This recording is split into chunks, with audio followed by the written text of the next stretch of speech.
M के academy में आपका स्वागत है।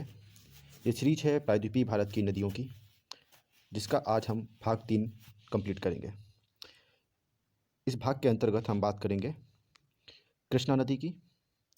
उसको हम एटलस पर देखेंगे और उसके बाद उसका हम विस्तार पूर्वक अध्ययन करेंगे। इसी तरह से हम बात करेंगे कावेरी नदी की एटलस पर और उसके बाद उसका हम विस्तार से अध्ययन करेंगे। लास्ट में हम बात करेंगे महानदी की, उसका भी हम उसी तरह से लेफ़्ट ट्रिब्यूटरी और राइट ट्रिब्यूटरी के रूप में देखेंगे। और अंततः हम बात करेंगे अभी तक जितने भी प्रीवियस ईयर क्वेश्चन पेपर हैं जो इन नदियों से संबंधित पूछे गए हैं उन सभी पर। तो आइए शुरू करते हैं। कृष्णा नदी। कृष्णा नदी को पढ़ने से पहले हम इसको एटलस पर देखते हैं। ये रही आपकी कृष्णा नदी। कृष्णा नदी जो है ये है आपका महाराष्ट्र, राइट, महाराष्ट्र। तो महाराष्ट्र के महाबलेश्वर से कृष्णा नदी निकलती है। उसके बाद आगे चलते हुए ये जो पड़ेगा आपका कर्नाटक है, कर्नाटक में एंटर करेगी। कर्नाटक के बाद ये तेलंगाना है, तेलंगाना में एंटर करेगी। और उसके बाद तेलंगाना और आंध्र प्रदेश दोनों के मध्य प्राकृतिक सीमा बनाएगी, राइट। और ये सीमा बनाते हुए बंगाल की खाड़ी में अपने डेल्टा का निर्माण करती है, राइट। तो चार राज्यों में बहती है, महाराष्ट्र, कर्नाटक, तेलंगाना और आंध्र प्रदेश। किन दो राज्यों के मध्य सीमा बनाती है? तेलंगाना और आंध्र प्रदेश के मध्य, राइट। अब आगे देखते हैं, इसको थोड़ा क्लियर रूप में देखेंगे। यहाँ पे महाबलेश्वर से निकली, वहाँ से निकलने के बाद कर्नाटक में एंटर किया। कर्नाटक के बाद तेलंगाना में, कर्नाटक में आपको अलमाती बांध, कौन सा? अलमाटी बांध, अलमाटी बांध देखने को मिलेगा, जो कि कृष्णा नदी पर स्थित है। मोस्ट इम्पॉर्टेंट है किसी भी एग्ज़ाम के लिए। उसके बाद तेलंगाना और आंध्र प्रदेश दोनों की सीमा पर आपको श्रीशैलम बांध देखने को मिल जाएगा। ये तो ये भी किस पे है? ये भी कृष्णा नदी पर स्थित है। इसके आगे चलेंगे तो नागार्जुन सागर बांध यहाँ पर स्थित है। ये दोनों बांध आंध्र प्रदेश और तेलंगाना की सीमा पर स्थित हैं। कभी भी यहाँ से प्रश्न को फ्रेम किया जा सकता है, तो याद रखिएगा। और आगे बढ़ने के बाद ये बे ऑफ बंगाल में गिर जाती है। अब हम बात करेंगे इसके राइट और लेफ़्ट ट्रिब्यूटरी के बारे में। तो जहाँ से नदी निकलती है, अगर उस तरफ हम अपना फेस करके खड़े हो जाएं, तो जो हमारा राइट होगा वो नदी का राइट होगा और जो हमारा लेफ़्ट होगा वो नदी का लेफ़्ट होगा। तो ये जो नदियाँ होंगी वो होंगी लेफ़्ट ट्रिब्यूटरी और ये जो रिवर होंगी वो होंगी राइट ट्रिब्यूटरी। तो सबसे पहले हम बात करते हैं लेफ़्ट ट्रिब्यूटरी। सबसे पहली है यरला। याद रखिए यहाँ पे क्रम भी है वेस्ट टू ईस्ट। तो वेस्ट में यरला, फिर भीमा। भीमा पर आपको दो बांध मिल जाएंगे। एक है नीरा बांध, नीरा बहुउद्देशीय परियोजना, दूसरा है भीमा बहुउद्देशीय परियोजना, राइट। ये नदी निकलती है हरिश्चंद्र श्रेणी से, ठीक है। इसके बाद आगे बढ़ेंगे तो डिंडी कृष्णा की सहायक नदी है। पेड्डावगु कृष्णा की सहायक नदी है जो कि नागार्जुन सागर के पास गिरती है। इसके बाद मोस्ट इम्पोर्टेंट है मूसी नदी।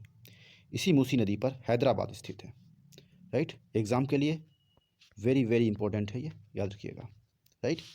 उसके बाद आपको यहाँ पे पेल्लेरू मिल जाएगी। एक और नदी है एलेर, ये उपसहायक नदी है मूसी की, राइट। और लास्ट में मुन्नेरू, ठीक है। अब हम बात करेंगे राइट ट्रिब्यूटरी की। तो राइट ट्रिब्यूटरी में सबसे इम्पोर्टेंट है कोयना नदी। इसी कोयना नदी पर एक बांध है, कोयना बांध।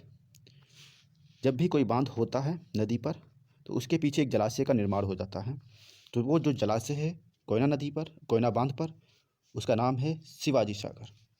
कहाँ है? महाराष्ट्र में, राइट। तो ये आप याद रखिएगा, बहुत ही इम्पोर्टेंट है।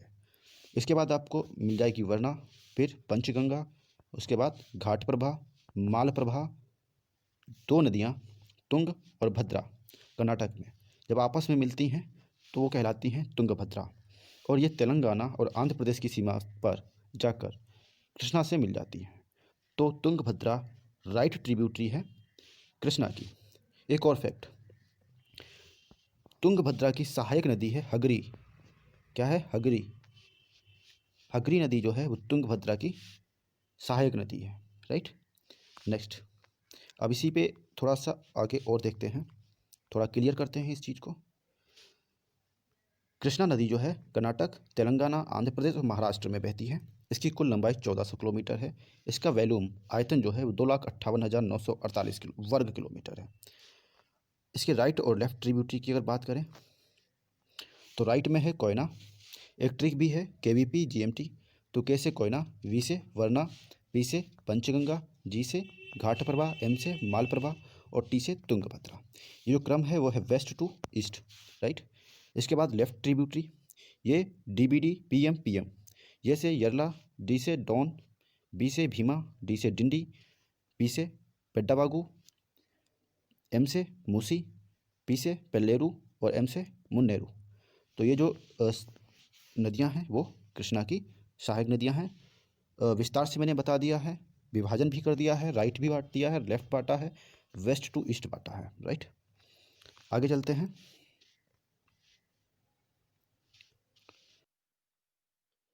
नेक्स्ट नदी जो है वो है कावेरी।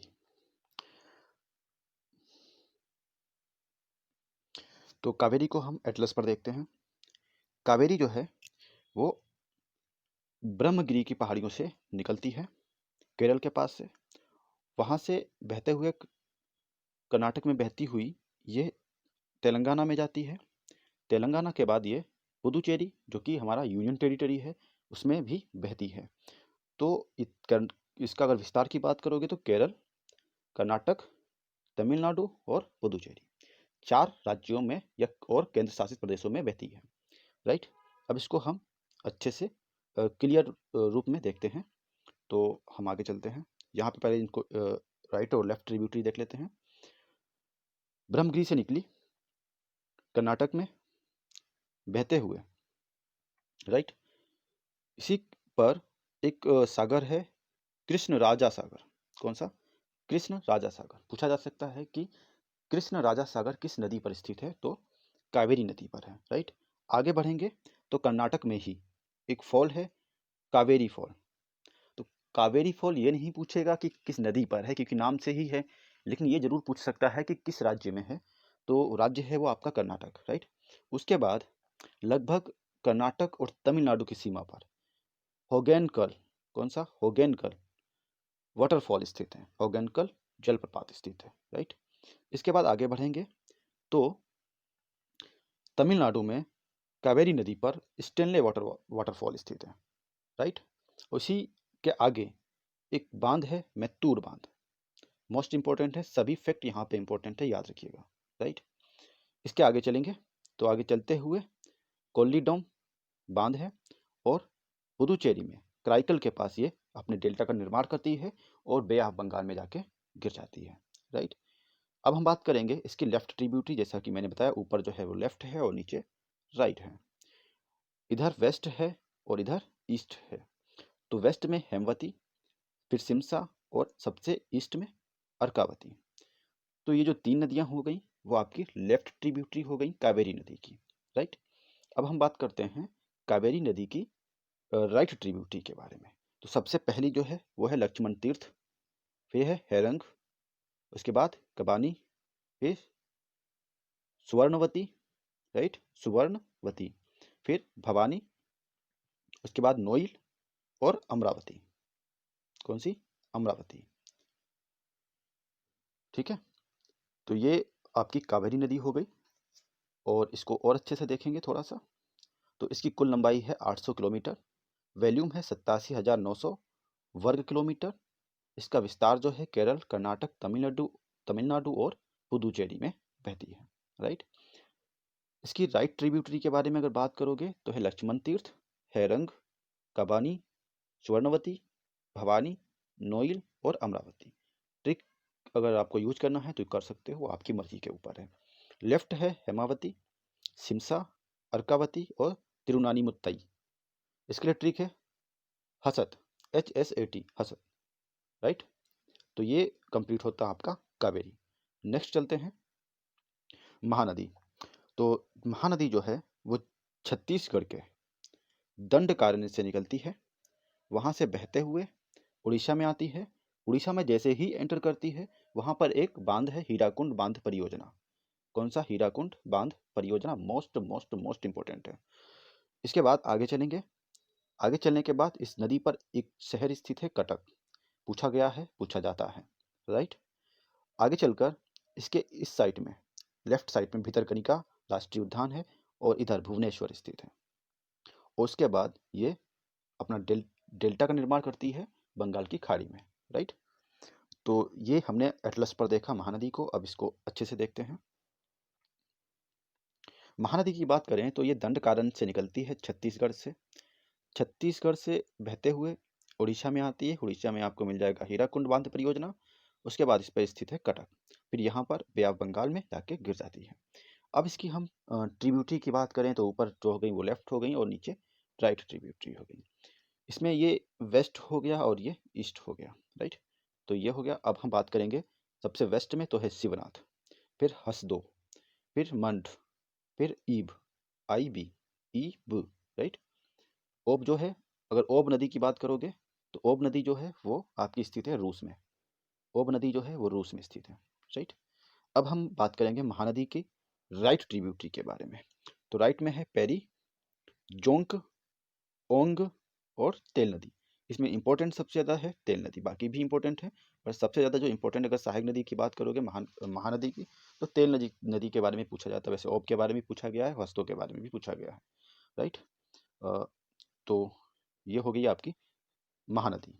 आगे देखते हैं महानदी के बारे में थोड़ा सा। इसकी लंबाई है 8,057 किलोमीटर, राइट। और वैल्यूम जो है इसका वह है 1,41,600 वर्ग किलोमीटर, ठीक है। इसकी लेफ्ट ट्रिब्यूटरी जो है वो है पैरी, जोंक, ओंग और तेल। लेफ्ट ट्रिब्यूटरी है शिवनाथ, हसदो, मांड और इब, राइट। तो ये आपकी ट्रिब्यूटरीज हो गई। और कावेरी नदी, महानदी की, तो हमने अभी यहाँ पे 3 नदियाँ कंप्लीट कर ली हैं, कृष्णा, कावेरी और महानदी, राइट। कावेरी नदी के बारे में एक फैक्ट और बताता हूँ। कावेरी नदी को दक्षिण की गंगा कहते हैं। क्या कहते हैं? दक्षिण की गंगा। किसको कहते हैं? कावेरी को। क्यों कहते हैं? क्योंकि इसकी लोकेशन ऐसी है, ये प्रायद्वीपीय भारत के सबसे लास्ट में आके यहाँ पे स्थित है। तो इसको जब सर्दियों में होता है तब भी कहीं ना कहीं लौटते हुए मानसून से जल मिल जाता है, तो इसमें पानी रहता है। और जब मानसून होता है तो मानसून के समय भी इसमें पर्याप्त जल होता है, तो साल भर कहीं ना कहीं इसमें पानी पाया जाता है। उस हिसाब से इसको दक्षिण की गंगा कहते हैं। दूसरी तरफ दक्षिणी गंगा है। कौन सी? दक्षिणी गंगा। तो जो दक्षिणी गंगा है वो है गोदावरी। कौन है? गोदावरी। गोदावरी को क्यों कहते हैं? उसका रीजन है कि अगर ओवरऑल सबसे बड़ी उत्तर भारत में बड़ी नदी की बात करोगे तो गंगा नदी है। ओवरऑल भी कहीं ना कहीं गंगा नदी ही सबसे बड़ी है।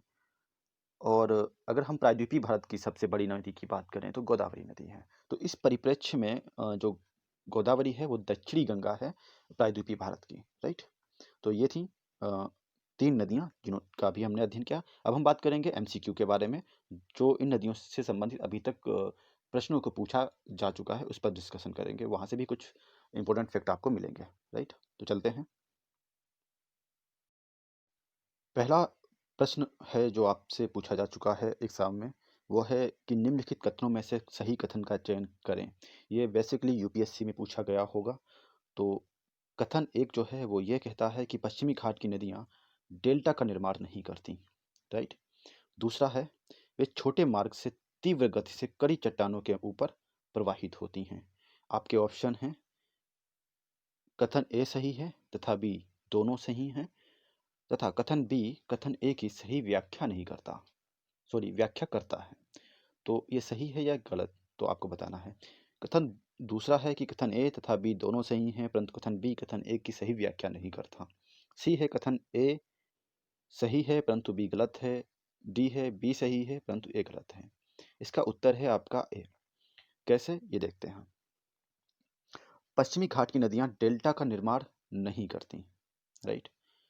तो ये बात सही है, क्योंकि पश्चिमी घाट की नदियां जैसे नर्मदा और तापी, नर्मदा और तापी, राइट। ये एस्चुरी का निर्माण करती हैं। क्या करती हैं? एस्चुरी का निर्माण करती हैं। अब एस्चुरी होता क्या है? जब नदी जो है, ये जो पश्चिमी घाट है वो एक भ्रंश कगार है, खड़ा ढाल टाइप का होता है, तो वो भ्रंश कगार है। दूसरा, जो प्रायद्वीपीय भारत की नदियां हैं, और जो प्रायद्वीपीय भारत है वो गोंडवाना लैंड का कहीं ना कहीं पार्ट है, एक बहुत प्राचीन भाग है। तो यहाँ पर जो चट्टानें हैं वो बहुत कठोर होती हैं, इसलिए इनका विस्तार ज़्यादा आयतन में नहीं हो पाता। ये बहुत ही संकीर्ण भाग में बहती हैं, इसलिए इसमें जो धारा प्रवाहित होती है वो बहुत ही तेज होती है, राइट। दूसरा, भ्रंश कगार मतलब कगार होने के कारण ये नदियाँ डायरेक्टली समुद्र में जाके गिरती हैं, जिसकी वजह से यहाँ पे ये अपने जो इनका निक्षेप होता है उसे जमा नहीं कर पाती हैं। इसकी वजह से यहाँ पे डेल्टा का निर्माण नहीं होता। दूसरा, तो इसी तरह से जो जैसा कि मैंने बोला कि ये तीव्र गति से कड़ी चट्टानों के मध्य बहती, तो वो भी सही है, और इसी वजह से कहीं ना कहीं ये डेल्टा का निर्माण नहीं कर पाती हैं। तो कथन और कारण दोनों सही हो जाते हैं, राइट। तो ए वाला सही है आपका। सेकंड है, निम्नलिखित में से कौन सी नदी है जो तीन बार दो धा, 3 बार 2 धाराओं में विभक्त हो जाती है और कुछ मील आगे जाकर पुनः मिल जाती है? इस प्रकार श्रीरंगपट्टनम, शिवसमुद्रम और श्रीरंगम के द्वीपों का निर्माण होता है। तो वो है आपकी कावेरी नदी, राइट। सही उत्तर है आपका कावेरी नदी। तो कावेरी नदी जो है पहले बहती है, फिर 2 भागों में बढ़ती है, उसके बाद फिर मिल जाती है, फिर 2 भागों में बढ़ती है, फिर मिल जाती है, फिर 2 भागों में मिलती है। इस तरह से 3 द्वीप इनके बीच में पाए जाते हैं, राइट, यहाँ पर। तो इनके नाम क्या हैं? श्रीरंगपट्टनम, शिवसमुद्रम और श्रीरंगम, याद रखिएगा, इंपॉर्टेंट है। नेक्स्ट है, कावेरी नदी का उद्गम स्थल कौन सा है? तो दंडकारण्य से निकलती है कावेरी, या ब्रह्मगिरी से, महाबलेश्वर या विंध्याचल से? तो कावेरी अभी हमने बताया कि ये ब्रह्मगिरी से निकलती है, राइट। कहाँ से? ब्रह्मगिरी से। नेक्स्ट है आपका, निम्नलिखित में से किन राज्यों में कावेरी नदी प्रवाहित होती है? ये भी मैंने बताया है। तो अभी हम मैप पे बता रहे थे, ये केरल के पास से निकलती है, उसके बाद कर्नाटक में, फिर तमिलनाडु में, और उसके बाद पुदुचेरी में। इस तरह से जो आपका सही उत्तर होगा वो होगा कर्नाटक, केरल, तमिलनाडु और पुदुचेरी, ऑप्शन बी। तो इसका ऑप्शन बी सही है, राइट। नेक्स्ट है, दक्षिण की गंगा, राइट, किसे कहा जाता है? अभी बताया है, कावेरी को कहते हैं, राइट। नेक्स्ट है, निम्नलिखित में से किन राज्यों के मध्य कृष्णा नदी जल विवाद है? ये कृष्णा नदी जो है जिन जिन नदी राज्यों से होकर जाती है उन सभी के मध्य विवाद बना रहता है। तो ये सबसे पहले महाराष्ट्र से निकलती है, उसके बाद वहाँ से चलते हुए कर्नाटक में जाती है, कर्नाटक के बाद तेलंगाना, तेलंगाना के बाद आंध्र प्रदेश, राइट। किसमें? आंध्र प्रदेश। तो आपका सही उत्तर होगा इसमें आंध्र प्रदेश, तेलंगाना, कर्नाटक और तमिलनाडु, ऑप्शन सी। तो आपका ऑप्शन सी सही होगा, राइट। नेक्स्ट है, गोदावरी महानदी और नर्मदा व ताप्ती नदियों की लंबाई के अवरोही क्रम में सही अनुक्रम होगा। तो सबसे पहले बड़ी नदी जो है वो आपकी गोदावरी है, फिर महानदी है, राइट। महानदी के बाद आपकी नर्मदा है, और नर्मदा के बाद आपकी ताप्ती नदी है, सॉरी। सबसे बड़ी नदी जो है वो गोदावरी है, फिर नर्मदा है, फिर महानदी है, और उसके बाद तापी है। तो आपका सही उत्तर होगा गोदावरी, नर्मदा, महानदी और तापी नदी, राइट। तो ऑप्शन सी सही हो जाएगा। नेक्स्ट है, निम्नलिखित में से कौन सी नदी ओडिशा में अपना डेल्टा बनाती है? अभी बताया था कि वो जो महानदी है वो कटक शहर से होते हुए आगे बढ़ती है और भुवनेश्वर के पास अपना डेल्टा बनाती है, तो ये उड़ीसा में ही स्थित है। तो उड़ीसा में हो गया महानदी, राइट। नेक्स्ट है, निम्नलिखित नदियों पर विचार कीजिए। पहली है कोयना, येरला, घाटप्रभा, राइट। तो आपको बताना, उपरोक्त नदियों में से कौन सी नदियाँ कृष्णा नदी की सहायक नदी हैं? तो अभी सभी पढ़ी हैं, तो उपरोक्त सभी नदी जो हैं वो कृष्णा नदी की सहायक नदियाँ हैं। नेक्स्ट है, हगरी नदी किस नदी की सहायक नदी है? अभी जब हम बात कर रहे थे तो हमने बताया था कि ये तुंगभद्रा की सहायक नदी है, राइट। नेक्स्ट है, निम्नलिखित नदियों का उत्तर से दक्षिण दिशा के आधार पर सही अनुक्रम लगाइए। शायद ये आपका मुश्किल हो जाएगा क्योंकि अभी हमने नॉर्थ इंडिया की रिवर नहीं पढ़ी हैं, तो यहीं लेकिन हम यहाँ पे बात करते हैं। किशन गंगा जो नदी है वो आपकी जम्मू कश्मीर में बहती है, राइट। उसके बाद गंगा यूपी और बिहार में आ जाती है। इसके बाद मध्य प्रदेश से निकलती है और गोदावरी में मिलती है, वो है वैनगंगा। उसके बाद महाराष्ट्र से निकलती है और गोदावरी में मिलती है पैनगंगा। तो आपके ऑप्शन जो सही हो जाएंगे वो है 2, 1, 3, 4। कौन सा? 2, 1, 3, 4। तो सही उत्तर होगा आपका 2, 1, 3, 4, ऑप्शन बी, राइट। नेक्स्ट है, तो आज के लिए इतना ही। नेक्स्ट जो है वो हम बात करेंगे चंबल रिवर, सोन रिवर और जितनी भी अरावली रिवर, जो अरावली श्रेणी है उनसे जितनी भी नदियाँ प्रवाहित होती हैं उन सभी के बारे में। साथ ही इन नदियों से संबंधित जितनी भी अभी तक प्रश्न पूछे जा चुके हैं उन सभी पर हम विस्तारपूर्वक अध्ययन करेंगे। Thank you so much.